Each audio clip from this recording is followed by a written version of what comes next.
ஒரு மகிழ்ச்சியான செய்தி. இதயம் நல்லெண்ணெயின் விலை லிட்டருக்கு ரூபாய் 105 குறைஞ்சிருக்கு. செப்டம்பர் 2023ல 1 லிட்டர் இதயம் நல்லெண்ணெயின் அதிகபட்ச விலை ரூபாய் 503. ஆனா இப்ப 1 லிட்டர் இதயம் நல்லெண்ணெயின் விலை ரூபாய் 398 மட்டும்தான் தமிழ்நாட்டுல. அப்ப இனிமே எல்லாரும் இதயம் நல்லெண்ணெய் வாங்கலாம் இல்ல? முதல்ல நான் காசியிலேருந்து வரேன். எங்கள் அப்பாவோட அஸ்தியை கரைச்சிட்டு, ஆனால் அதே நேரத்தில் எனக்கு தீவிரவாத தாக்குதல் மிக அதிர்ச்சிக்குள்ளான ஒரு சம்பவம்.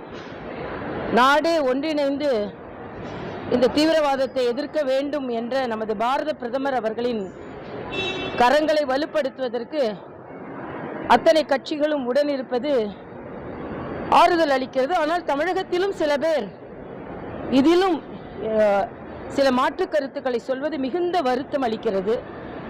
அதனால் எந்தவித கருத்து வேறுபாடும் இல்லாமல் இன்று இந்த நாட்டை பாதுகாப்பதே எனது குறிக்கோள் என்று மிக வலிமையாக இந்த நாட்டிற்கு தீவிரவாதம் எந்த ரூபத்தில் இருந்தாலும் அது வேரடி மண்ணோடும் வீழ்த்தப்பட வேண்டும், நம் பொதுமக்கள் பாதுகாப்பாக இருக்க வேண்டும் என்ற பாரத பிரதமரின் அந்த வார்த்தைகள் நமக்கு பலத்தை சேர்க்கிறது. அதனால் தீவிரவாதம் ஒடுக்கப்பட வேண்டும் என்பதில் நாம் அனைவரின் கருத்தும் ஒன்றாக இருக்க வேண்டும். இன்றைய காலகட்டத்தில் இந்த ஆளுநர் துணைவேந்தர்களை எல்லாம் அழைத்து ஒரு கூட்டம் நடத்துகிறார். ஆளுநர் வேந்தர் என்ற முறையில் அவர் இந்த கூட்டத்தை நடத்தலாம். அதுக்கு நமது துணை குடியரசுத் தலைவரும் வந்திருக்கிறார்கள். துணை குடியரசுத் தலைவர் சொல்லும் பொழுது வந்தவர்களுக்கும் வராதவர்களுக்கும் என்று பெருந்தன்மையோடு சொல்லிவிட்டார். ஆனால் ஆளுநர் அவர்களுக்குத்தான் இங்கே உள்ளே என்ன நடக்கிறது என்று தெரியும். இந்த கூட்டத்திற்கு வர வேண்டாம் என்று தடுத்தது தவறு. ஆளுநர் அந்த மாநிலத்தில் உள்ள அறிஞர்களை கூட்டலாம், பொதுமக்களை கூட்டு கருத்துக்கள் பரிமாறலாம், அதில் தவறில்லை. ஆக நீங்கள் துணைவேந்தர்கள் தமிழக அரசு சொல்கிறபடிதான் நடந்து கொள்ள வேண்டும் என்றால் பல்கலைக்கழகங்களை கிளைக்கழகங்களாக மாற்றுகிறீர்களா? நீங்கள் ஒரு ஆளுநர் தெரியாமல் சொல்ல மாட்டார். ஆக அரசியல் தலையீடு வருங்காலத்திலும் பல்கலைக்கழகங்களில் இருக்கும் என்பதை முதல்வர் இப்பொழுதே வலியுறுத்துகிறாரா, அவர் உணர்த்துகிறாரா என்ற கேள்வி பல பேர் மனதில் எழுகிறது. ஆக இந்த மோதல் போக்கை விட்டுவிட்டு இன்று சொல்கிறார்கள். எனக்கு மிகுந்த மனவேதனையாக இருப்பது என்ன என்றால், பாராட்டு விழா வைக்கிறார்களாம்.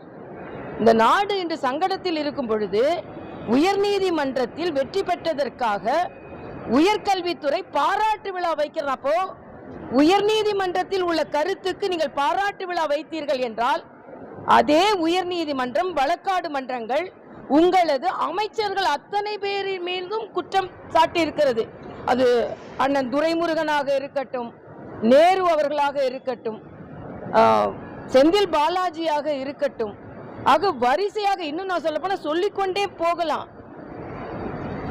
சுகாதாரத்துறை அமைச்சர் மீதாக இருக்கட்டும், தொடர்ந்து எல்லா அமைச்சர்கள் மீதும் குற்றம் சாட்டி இருக்கிறார்களே. அப்பொழுது நீதிமன்றத்தின் வார்த்தைகளை நீங்கள் மதிக்கிறீர்கள் என்றால் அவர்கள் அத்தனை பேரையும் அமைச்சரவையில் இருந்து நீக்குவீர்களா என்று நான் கேட்கிறேன்.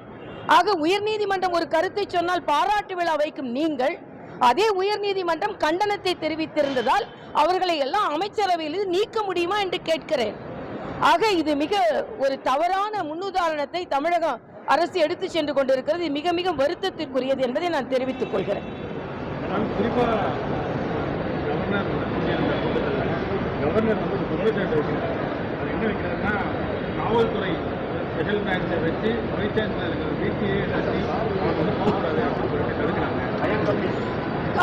ஆளுநர் அவர்கள் அந்த நாட்டின் முதல் குடிமகன், அவருக்கு நடவடிக்கைகள் எல்லாம் தெரியும். ஆக நடவடிக்கைகள் அவர் சும்மா சொல்ல போவதில்லை.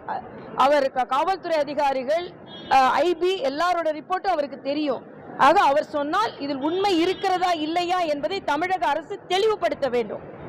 ஆளுநர் அவர்கள் ஏன் இந்த துணைவேந்தர்கள் எல்லாம் வரலை என்பதையும், அவர்கள் மிரட்டப்பட்டார்களா என்பதையும், காவல்துறை அவர்கள் வில்லத்திற்கு சென்றதா என்பதையும் கிளாரிஃபை பண்ணணும் அரசாங்கம். ஆக இது மிக தவறான நான் ஏற்கனவே சொன்ன மாதிரி பல்கலைக்கழகங்களை ஒரு கூட்டத்தில் கூட கலந்து கொள்ள விடவில்லை என்றால் அரசியல் சார்பு இல்லாமல் எப்படி இந்த பல்கலைக்கழகங்கள் நடத்த போகிறது என்பதையும் உறுதி செய்ய வேண்டும். நான் ஏற்கனவே சொன்ன மாதிரி பல்கலைக்கழகங்கள் திராவிட முன்னேற்ற கழகத்தின் கிளைக்கழகங்களாக மாறிவிடக் கூடாது என்ற ஆதங்கம் நமக்கெல்லாம் இருக்கிறது என்பதை நான் இங்கே தெளிவுபடுத்துகிறேன்.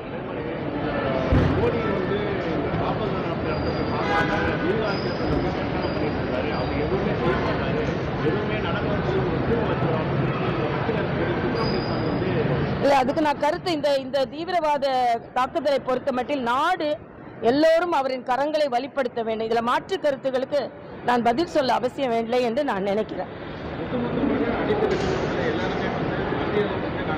அது ஒரு ஆரோக்கியமான சூழ்நிலை தமிழகத்திலும் சட்டமன்றத்தில் அவர்கள் தீர்மானமாக தீவிரவாதத்தை எதிர்த்து குரல் கொடுக்கும் நடவடிக்கை, மத்திய அரசின் நடவடிக்கைக்கு நாங்கள் உறுதுணையாக இருப்போம் என்று அனைவரும் சொல்வது ஒரு ஆரோக்கியமான சூழ்நிலை. அப்படித்தான் சொல்லியாக வேண்டும். ஏனென்றால் இந்த நாட்டு மக்கள் மீதும் நாட்டின் பாதுகாப்பின் மீதும் எல்லோருக்கும் அக்கறை இருக்க வேண்டும் என்பது நாம் அறிந்தது. 1-2 பேர் தவறான கருத்துக்கள் சொன்னால் அது மன வருத்தத்தை தருகிறது. அதற்கு பதில் சொல்ல அவசியமில்லை.